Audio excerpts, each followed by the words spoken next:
हुक्केरी तालुक्यातील अम्मणगीण रस्त्यावर सुरू असलेल्या बार बंद करण्याच्या मागणीसाठी गावकऱ्यांनी आंदोलन करत जिल्हाधिकाऱ्यांना निवेदन दिले।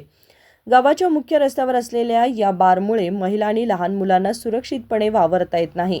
अनेक मद्यपी स्त्रियांशी अश्लील वर्तन करतात, त्यामुळे हा बार त्वरित बंद करावा अशी मागणी करण्यात आली। ಇವತ್ತಿಂದ ಡಿ.ಸಿ ಆಫೀಸು ಮತ್ತು ಜಿಲ್ಲಾ ಉಸ್ತುವಾರಿ ಸಚಿವ ಜಾರಕಿಹೊಳಿಗೆ ಮತ್ತು SP ಆಫೀಸ್ಗೆ ಮನವಿ ಕೊಡಕ್ಕೆ ಬಂದೀವಿ ರೀ। ಯಾಕಂದ್ರೆ ನಿಡಸೋಸಿ ಗೇಟ್ ಮತ್ತು ಅಮ್ಮಣಿಗೆ ರಸ್ತೆಗೆ ಬಾರ್ ವಿಜಯಲಕ್ಷ್ಮಿ ಬಾರ್ ಇದೆ, ಅದಕ್ಕೆ ಅದು ಬಂದ್ ಆಗಬೇಕು। ಬಂದ್ ಆಗೋ ಸಂಬಂಧ ಮನವಿ ಕೊಡಕ್ಕೆ ಬಂದೆವು। ಮತ್ತು ಹೆಣ್ಮಕ್ಳು 8ನೇ ದಿನ ಮಹಿಳಾ ದಿನಾಚರಣೆ 8ನೇ ತಾರೀಕಿನಿಂದ ಹೋರಾಟ ಮಾಡಿದ್ರು, ಅಂದಿಂದ ಬಂದ್ ಐತಿ। ಅವರು ಏನು ಮತ್ತು ಗುರುವಾರ ಎಲ್ಲ ಚಾಲೂ ಮಾಡ್ತೇವೆ ಅನ್ನೋದ್ರು, ಚಾಲೂ ಆಗಬಾರ್ದು ಅಂತೇಳಿ ನಾವೆಲ್ಲ ಕಡೆ ಮನವಿ ಕೊಡೋದು। ಸ್ಥಳೀಯರಿಗೆ ಯಾವ ರೀತಿ ಸಮಸ್ಯೆ ಆಗತ್ತಿತ್ತು?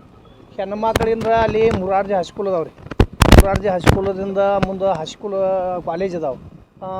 ಹೊರದೇಶದಿಂದ ಹುಡುಗರು ಬಂದು ಅವು ಅಪ್ಪ ಸಾಲಿ ಕಲಿಯಕ್ಕೆ ಇಟ್ಟಿದ್ದಾರೆ, ಇಲ್ಲಿ ಬಂದು ಹುಡುಗರು ದಾರು ಕುಡ್ಕೊತ ತಿಂದು ಕೂತಾರೆ ಸನೇಕಾಗನ। ಅದಕ್ಕೆ ಮತ್ತು ಅಲ್ಲೇ ಹೈಸ್ಕೂಲು ಮತ್ತು ದವಾಖಾನೆ ಐತಿ, ಆಸ್ಪತ್ರೆ ಸರ್ಕಾರ ದವಾಖಾನೆ ಐತಿ, ಅದರಿಂದ ತೊಂದರೆ ಆಗತೈತಿ। ಸಾಲಿ ಹುಡುಗರು ಹೆಣ್ಮಕ್ಳೆಲ್ಲ ನಡ್ಕೋತ ಸಾಯಂಕಾಲ ಸಾಲಿ ಬಿಟ್ಟು ನಡ್ಕೋತ ಹೋಗ್ತಲೇ ಈ ಗಂಡು ಮಕ್ಕಳ ನಿಷೇಧಾಗೆಲ್ಲ ಮಕ್ಕಳೇ ಆಗಿ ತಿರುಗಾಡ್ತಾರೆ, ಹೋಗಕ್ಕೆ ಅಡಚಣೆ ಆಗತೈತಿ ಎಲ್ಲರಿಗೂ।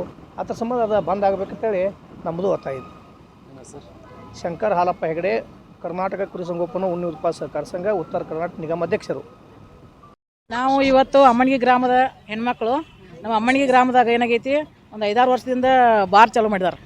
ಇಲ್ಲಿ ರೋಡ್ ಹಚ್ಚಿಗೆ ಐತಿ ಅದು ಬಾರ್, ಆ ಬಾರನ್ನು ಬಂದ್ ಮಾಡ್ಬೇಕಂತೇಳಿ ನಾವು ಆ ಟೈಮ್ದಾಗ ಹೋರಾಟ ಮಾಡಿದ್ದೆವು, ಅದು ಬಂದ್ ಆಗಲಿಲ್ಲ। ಈಗ ಉಗ್ರ ಹೋರಾಟ ಮಾಡಿದೆವು ನಾವು 8 ತಾರೀಕಿಂದ ಮಹಿಳಾ ದಿನಾಚರಣೆ ಏನು ಚಾಲೂ ಆಗೈತಿಲ್ಲ, ಅಂದಿನ ಹೋರಾಟ ಚಾಲೂ ಮಾಡಿದೆವು। ಅದಕ್ಕೆ ಈಗ ಮತ್ತು ನಾಳೆ ಚಾಲೂ ಮಾಡ್ತೇವೆ ಅಂತೇಳಿ ಅವರು ಒಂದು ಆದೇಶ ತೊಗೊಂಬಂದಾರೆ, ಅದಕ್ಕೆ ಮತ್ತೆ ಉಗ್ರ ಹೋರಾಟ ಮಾಡೋದು ನಾಳೆ। ಈಗ DC ಅವ್ರಿಗೆ ಮತ್ತು ನಮ್ಮ ಉಸ್ತುವಾರಿ ಮಂತ್ರಿಗಳಿಗೆ ಲೆಟರ್ ಕೊಟ್ಟೆವು ಬಂದ್ ಆಗ್ಬೇಕಂತೇಳಿ। ಅದಕ್ಕೆ ಇನ್ನು ಮುಂದೆ ಚಾಲೂ ಆದ್ರೆ ಭೀ ಮತ್ತು ನಾಳೆ ನಾವು ಉಗ್ರ ಹೋರಾಟ ಮಾಡ್ತೇವೆ। ಎಲ್ಲ ಹೆಣ್ಮಕ್ಳಿಗೆ ಏನು ತೊಂದರೆ ಆಗೈತಿ, ಅಲ್ಲಿ ನಾವು ಹಾಯೋದು ಸಹಿತ ಇಲ್ಲ, ರೋಡ್ದಾಗ ರಟ್ಟು ತೊಂದರೆ ಆಗೈತಿ ಹೆಣ್ಮಕ್ಳಿಗೆ ಮತ್ತು ಸಾಲಿ ಮಕ್ಕಳಿಗೆ, ಸ್ಕೂಲ್ ಮಕ್ಕಳಿಗೆ ಹೋಗಕ್ಕೆ ಆಗಾನಿಲ್ಲ। ಸೆರೆ ಕುಡ್ದವ್ರು ಏನು ಮಾಡ್ತಾರೆ, ಮಕ್ಕಳೆಲ್ಲ ಚಾಕ್ಲೇಟ್ ಕೊಡ್ತಾನೆ ಬಾಪಿ ಸಣ್ಣ ಮಕ್ಕಳೆಲ್ಲ ಕರಿತಾರೆ, ಮಣ್ಣು 2 ಹುಡುಗರು ಓಡಿ ಹೋದವು ಇದ್ರ ಸಂಬಂಧ। ಅದಕ್ಕಾಗಿ ಹಿಂಗೆಲ್ಲ ತೊಂದರೆ ಭಯಂಕರ ಆಗೈತಿ ಹೆಣ್ಮಕ್ಳಿಗೆ ಮತ್ತು ಸ್ಕೂಲ್ ಮಕ್ಕಳಿಗೆ ಮತ್ತು ಎಲ್ಲರಿಗೂ ತೊಂದರೆ ಆಗೈತೆ ನಾವು ಹೋರಾಟ ಇಟ್ಕೊಂಡೆವು। 8 ತಾರೀಕಿಂದ ಹೋರಾಟ ಚಾಲೂ ಐತೆ ಅಮ್ಮಣಿಗಾಗ। ಇಲ್ಲ, ಈಗ 8 ತಾರೀಕಿಂದ ಬಂದಾಗಿದೆ, 8 ತಾರೀಕಿಂದ ಬಂದಾಗಿದೆ, ಮತ್ತು ನಾಳೆ ಚಾಲೂ ಮಾಡ್ತೇವೆ ಅಂತೇಳಿ ಏನೋ ಸುದ್ದಿ ಬಂದಿತ್ತು ನಮಗೆ। ಅದಕ್ಕಾಗಿ ನಾವು ಈ ವರ್ಷ ಎಲ್ಲ DC ಅವ್ರಿಗೆ ಮತ್ತು ಎಕ್ಸೈಸ್ DC ಅವ್ರಿಗೆ ಎಲ್ಲರಿಗೂ ಮನವಿ ಕೊಟ್ಟು ಹೋಗಬೇಕು, ನಾಳೆ ಮತ್ತು ನಾವು ಉಗ್ರ ಹೋರಾಟ ಮಾಡ್ಬೇಕಂತ ಇಲ್ಲಿ ಬಂದೆವು। ಇಲ್ಲ ಇಲ್ಲ ಇಲ್ಲ ಮಾಹಿತಿ ಎಲ್ಲ ಮೀಡಿಯಾದಾಗ ಇದಾಗೈತಿ। 8 ತಾರೀಕಿಂದ ಚಾಲೂ ಐತಿ ಎಲ್ಲ media, RK 20 news, tahsildar madam ಬಂದಿದ್ದರು, ತಹಶೀಲ್ದಾರ್ ಆಫೀಸ್ನಾಗ ಮೀಟಿಂಗು ಮಾಡಿದರು, ಎಲ್ಲ ಆಗೈತಿ। CS मखदूम माजी तालुका पंचायती सदस्यರು।